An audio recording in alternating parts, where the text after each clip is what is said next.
कैसे आप लोग सभी के सभी, एक बार फिर से आप सभी का स्वागत है आपके अपने YouTube चैनल विजन बैंकिंग पे। उम्मीद है सभी अपने घर में सेफ होंगे, सुरक्षित होंगे और आप सभी की तैयारी बहुत ही शानदार तरीके से चल रही होगी। बैंकिंग एग्जाम की नोटिफिकेशन आनी शुरू हो चुकी है। आप सभी को पता होगा कि आरबीआई ग्रेड बी का नोटिफिकेशन आउट हो चुका है। हम एक्सपेक्ट कर रहे थे कि जो सबसे पहला एग्जाम आपके पास बैंकिंग सेक्टर में देखने को मिलेगा वो आरबीआई असिस्टेंट होगा, जो पिछले 2-3 सालों से देखने को मिल रहा था, या फिर एक हाई पैसा भी था कि एसबीआई क्लर्क का भी नोटिफिकेशन पहले आ सकता है।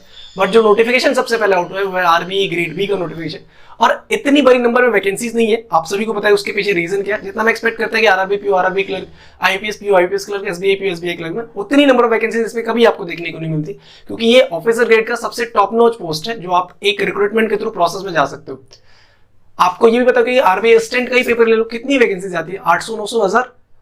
तो ये रीजन इसके पीछे ये भी होता है कि नंबर ऑफ ब्रांचेस इसके कम होते हैं, और इसी वजह से इसके वैकेंसीज भी आपको हर साल 200-250 के रेंज में ही हमेशा देखने को आपको मिलता है। ठीक है, इस सेशन में आपके साथ डिटेल में डिस्कशन कर रहे होंगे कि सारी चीजों पर बात करेंगे। रजिस्ट्रेशन डेट क्या है, एग्जामिनेशन डेट क्या है, एग्जामिनेशन प्रोसेस क्या है, प्रीलिम्स मेंस का डिटेल सिलेबस क्या है, एलिजिबिलिटी क्राइटेरिया क्या है, और किन किन बच्चों को ये फॉर्म भरनी चाहिए, इस पे भी लास्ट में डिस्कस कर रहे होंगे। तो बिल्कुल एंड तक वीडियो में बने रहे। एक एक करके स्टार्ट करते देखते हैं कि किन किन चीजों पे हमें ज्यादातर फोकस करने की जरूरत है। सबसे पहले बात कर लेते हैं इंपॉर्टेंट डेट्स के बारे में, या जी डेट्स जिसको आप बोलते हो, कि रजिस्ट्रेशन कीजिए। 9 मई से आपका रजिस्ट्रेशन स्टार्ट हो चुका है, और 9 जून, दैट मींस 1 महीने का टाइम दिया गया, जो जनरली बैंकिंग एग्जाम के अदर नोटिफिकेशन में भी आपको देखने को मिलता है कि 1 महीने का टाइम आपको रजिस्ट्रेशन के लिए मिलता है।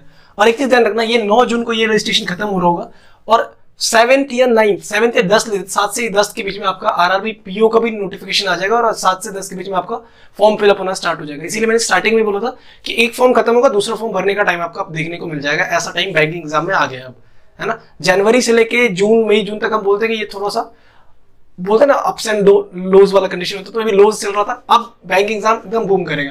ठीक है, फिर प्रीलिम्स की डेट बात करें तो 9 जुलाई, मतलब 9 जून को आपका रजिस्ट्रेशन कंप्लीट होगा, और 9 जुलाई से आपका एग्जाम प्रीलिम्स का स्टार्ट होगा, मतलब 9 जुलाई को एक ही डेट में एग्जाम होगा। मेंस भी आपका एक ही डेट में होता है, 30 जुलाई को आपका पेपर हो रहा होगा मेंस का। ठीक है, अब देख लेते हैं एज क्राइटेरिया क्या होती है। तो सबसे पहले रजिस्ट्रेशन फीस की वजह, रजिस्ट्रेशन कर ही रहे तो रजिस्ट्रेशन की फीस के बारे में बात कर लेते हैं। जनरल, ईडब्ल्यूएस और ओबीसी वाले जितने भी स्टूडेंट्स हैं उनको टोटल फीस जो पे करनी है वो 850 रुपए इसकी पेमेंट है, और जो SC ST या पीडब्ल्यू वाले कैंडिडेट है उनको यहाँ पे शायद से 100 रुपए की फीस है, 100 या 150 रुपए की फीस है। ठीक है, नेक्स्ट चीज है कि एज लिमिट क्या दिया है इस बार। एज लिमिट पे जाओगे तो आपको बता रखा है कि 21 से 30 के बीच में आपको पता है क्राइटेरिया है, और इस बार मई का डेट दिया है, 1 मई का दिया, मतलब 1 मई। तो आपका जो डेट ऑफ बर्थ होना चाहिए वो क्या होना चाहिए, 2 मई 1993 से लेके 1 मई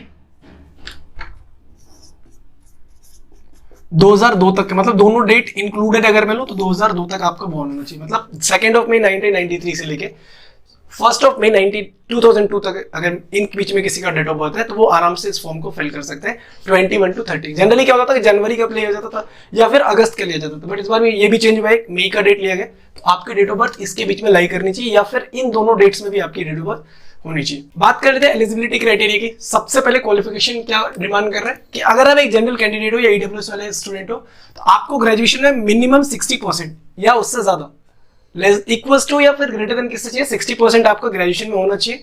या फिर अगर आपका इससे कम है, अगर ग्रेजुएशन में आपका 60 या 60% से कम है, तो फिर आप पोस्ट ग्रेजुएट में मोर देन 55% या इक्वल्स टू 55% आपके स्कोर होने चाहिए। इन दोनों में से जो भी अगर आप फुलफिल कर रहे हो आप उस बेसिस पे भी फॉर्म फिल कर सकते हो। अगर ग्रेजुएशन में 60 या उससे ज्यादा है तो ग्रेजुएशन वाला दे देना।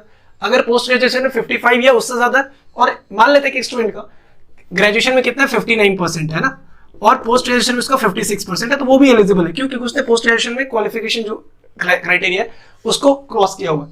वही चीज अगर आप ग्रेजुएशन में SC ST कैंडिडेट के लिए जाओगे तो 55% आपके स्कोर होने चाहिए ग्रेजुएशन में, और अगर आपने पोस्ट ग्रेजुएशन किया हुआ है और आप पास कैंडिडेट हो तो भी आप फिल कर सकते हो, भले ही इसमें आपका 50% ही क्यों ना हो। अगर आपने पोस्ट ग्रेजुएशन किसी भी यूनिवर्सिटी से पास कर रखा है, आपको कोई परसेंटेज शो नहीं करना है कि कितना परसेंटेज आपका है, आप अगर पास हो दैट मीन्स आप आराम से इस फॉर्म को फिलअप कर सकते हो। ठीक है, अब बात कर लेते हैं फेजेस ऑफ एग्जामिनेशन की। आपको पता है कि ये भी एक ऑफिसर ग्रेड की रहेंगे, अदर बैंकिंग एग्जाम की तरह ये भी 3 फेज में आपका पेपर हो रहा होगा, phase 1, phase 2, phase 3। Phase 1, phase 2, phase 3 का क्या पैटर्न होने वाला है, नंबर ऑफ क्वेश्चंस कितने होने वाले हैं, इस पे आगे डिटेल में डिस्कशन कर रहे होंगे। फेज 1 दैट मींस जो प्रीलिम्स एग्जामिनेशन होगा वो अदर बैंकिंग एग्जाम की मेंस एग्जाम की तरह आपका पैटर्न होगा। इसमें आपको 4 सेक्शन देखने को मिलेगा। पहला सेक्शन जीए का, इंग्लिश का, quantitative aptitude, reasoning. Sectional time भी होगा, सेक्शनल कटअप भी होगा। सेक्शनल कटअप कहने का मतलब कि अगर एक मान लो कि क्वांटिटी एप्टीट्यूड में आउट ऑफ 30 10 नंबर या 8 नंबर आपका कटअप रखा गया, तो आपको वो चीजें क्लियर करनी पड़ेंगी। भले आप ओवरऑल क्लियर भी हो, लेकिन अगर आप सेक्शनल कटअप क्लियर नहीं हो तो आपका एग्जाम क्लियर नहीं होगा। ठीक है, तो जीए में आपके 80 क्वेश्चन देखने को मिलेगा, बहुत ज्यादा वेटेज है। 80 नंबर्स के क्वेश्चन भी होंगे और 25 मिनट का सेक्शनल टाइम आपको इसमें दिया जाएगा। इंग्लिश की बात करो तो 30 क्वेश्चन यहां से देखने को मिलेगा, 30 नंबर के क्वेश्चन होंगे और टाइमिंग आपके लिए जो इसके लिए मिलेगी वो 25 मिनट की होगी। सेम एज क्वांटिटी एप्टीट्यूड के भी 30 क्वेश्चन है, 30 नंबर और 25 मिनट का टाइम आपको यहाँ पे भी दिया जाएगा। सबसे ज्यादा वेटेज जीए का तो हमने देखा, और सेकंड जो वेटेज आपको सबसे ज्यादा दिखता है वो रीजनिंग का है। उसमें आपको 60 क्वेश्चन देखने को मिलेंगे, 60 नंबर के मिलेंगे और टाइम भी आपको 45 मिनट दिया जाएगा। अगर थोड़ा बहुत जो भी बच्चे एसबीआई क्लर्क मेंस दे के आए होंगे या फिर उनको आइडिया लगेगा जो ये तो सीधा सीधा मेंस वाला ही है, ये एसबीआई क्लर्क का मेंस की तरह ही तो दिख रहा है। 60 नंबर के क्वेश्चन मोस्टली मेंस में आपको रीजनिंग 60 नंबर के दिख जाते हैं, तो वो चीज सिमिलर है। बाकी आपके पास 4 होंगे। सेक्शनल कटअप क्लियर करना होगा तभी जाके पेपर क्लियर होगा।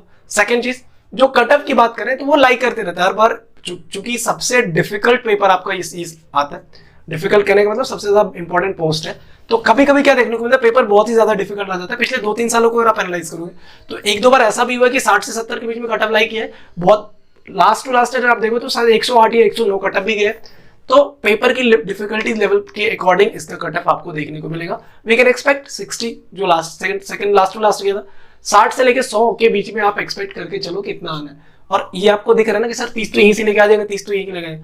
पेपर का लेवल होता है उस लेवल का, और आपको पता करने के पेपर का लेवल क्या है तो डिस्क्रिप्शन बॉक्स में क्या करो, प्रैक्टिस मॉक का आरबीए ग्रेड बी का फ्री मॉक टेस्ट का लिंक दे रहा हूं, है ना। आप सभी जो बच्चे ये भी सोच रहे हैं कि मेरे को फॉर्म भरना है कि नहीं भरना है, उनके लिए भी ये चीज इंपॉर्टेंट है।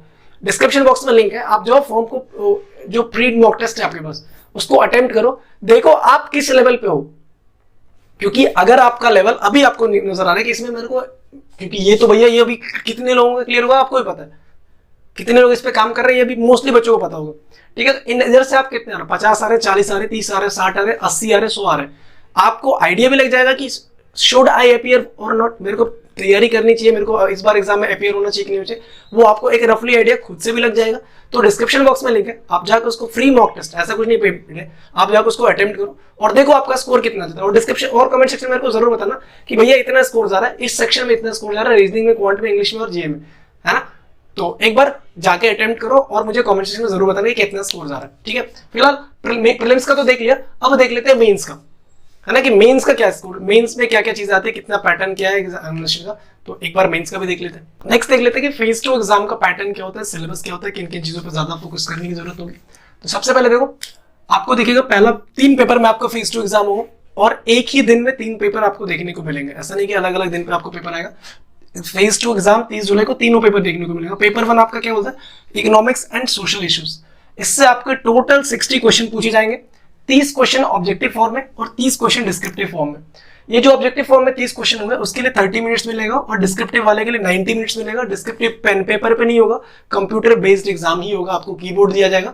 जैसे आप अदर मेंस में आप एस्से और राइटिंग लिखते हो, लेटर लिखते हो, उसी तरीके से आपका होगा। दोनों में 50-50 नंबर के क्वेश्चन होंगे। डिस्क्रिप्टिव वाला तो चलो आपको क्वेश्चन सीधा समझ में आ जाएगा। ऑब्जेक्टिव वाले जितने भी क्वेश्चन होंगे उसमें से कुछ क्वेश्चन 2 नंबर के भी होंगे और कुछ क्वेश्चन 1 नंबर के भी होंगे। ऐसा नहीं कि 30 में से आपको दिखने को पता चले 30 क्वेश्चन 50 नंबर, मतलब कुछ क्वेश्चन 2 नंबर वाले और कुछ क्वेश्चन 1 नंबर वाले। सेकंड, राइटिंग एबिलिटी, 3 क्वेश्चन आपके पूछे जाएंगे, 3 क्वेश्चन लिखने होंगे, 90 मिनट्स का टाइम मिलेगा, 100 नंबर्स के आपका टोटल क्वेश्चन मिलेंगे। फाइनेंशियल और मैनेजमेंट थर्ड आपका टॉपिक बनता है, जिसमें से अगेन वही जो इकोनॉमिक और सोशल इश्यूज वाले टॉपिक पैटर्न थे वही पूछा जाएगा।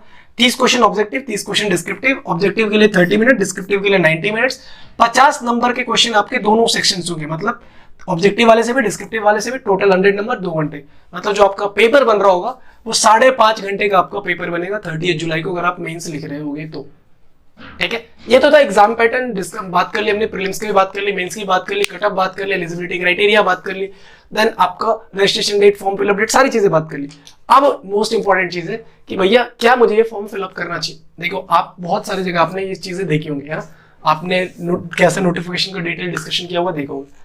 सबसे पहले चीज डिपेंड करता है कि आप एक फ्रेशर हो या फिर आप बहुत दिनों से तैयारी कर रहे हो। बहुत दिनों से तैयारी, जो बच्चे फ्रेशर है वो ना भरे फॉर्म, उनके लिए वही बेस्ट है। पहले बता रहा हूं, अभी बता रहा हूं, मेरे को कोई कोर्स सेल नहीं करना है यहाँ पे आके। मैंने कल एक वीडियो भी देखी थी, बहुत अच्छे टीचर है, बहुत अच्छे टीचर है, मतलब रिस्पेक्टेड टीचर है। उन्होंने बोला कि 17-18 से मेरी कोर्स स्टार्ट हो रही है, 2 महीने में खत्म कर दूंगा, 2 महीने में सिलेक्शन हो जाएगा। सर 2 महीने में इतना टॉपिक कवर करना। और आशीष अरोड़ा सर ने एक चीज बहुत शानदार बोली है कि अगर आपको बोला जाए कि बैंक एग्जाम के साथ साथ आप यूपीएससी की तैयारी कर रहे हो तो पॉसिबल नहीं है ना। आप खुद बोलोगे क्या बकवास बातें कर रहे हैं। तो जिन्होंने तैयारी नहीं करी, जो बिल्कुल फ्रेशर है, उनके लिए बेस्ट यही होगा कि वो आप RRB PO, RRB clerk, IPS PO, IPS clerk, SBI PO, SBI clerk पे टारगेट करो, ज्यादा फोकस करो वहां से। अगर आप अफोर्ड कर सकते हो, बिगिनर्स के लिए बात करो, फ्रेशर्स के लिए बात करो, अगर आप अफोर्ड कर सकते हो तो फिर आप इसका फॉर्म फिल कर दो। आप जाके एक एक्सपीरियंस लेके अगर आना चाहते हो तो करो। अब ये नहीं कि मेरे पास तो आरआरबी पीओ, आरआरबी क्लर्क की फॉर्म फिल करने भी पैसे बहुत मुश्किल से मिलते हैं, मैं आरबीआई ग्रेड भी भर रहा हूं, मत बढ़ना फिर।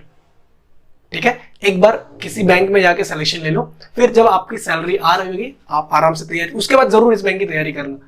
ठीक है, अब वो बच्चे जो रिपीटर्स हैं, जो 2 साल 3-4 साल से तैयारी कर रहे हैं, अगर आपको लगता है कि आपका प्रीलिम्स बहुत शानदार निकल रहा है, आपका प्रीलिम्स की तैयारी बहुत अच्छी है, मतलब आप मॉक टेस्ट लगा रहे हो 90 प्लस ही जा रहे हैं परसेंटाइल में आपका, है ना, 90% परसेंटाइल जा रहा है, तो फिर आप इस पे 70-30 के प्रोपोर्शन के साथ तैयारी में लग जाओ। मतलब 70% इसको डेडिकेट कर दो, 30% उसको, है ना, क्योंकि मेंस का आप देख रहे हो बिल्कुल डिफरेंट है।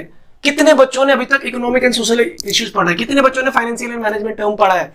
जब से आईबीपीएस आया ना तब से ये पूछना बंद कर दिया गया। बिफोर आईबीपीएस पूछा जाता था इंडिविजुअल बैंक की एग्जाम में, अगर आप पेपर देखोगे तो ये सब पूछा जाता था। फाइनेंशियल और मैनेजमेंट टर्म एसबीआई का मोस्ट पार्ट, इंपॉर्टेंट पार्ट था।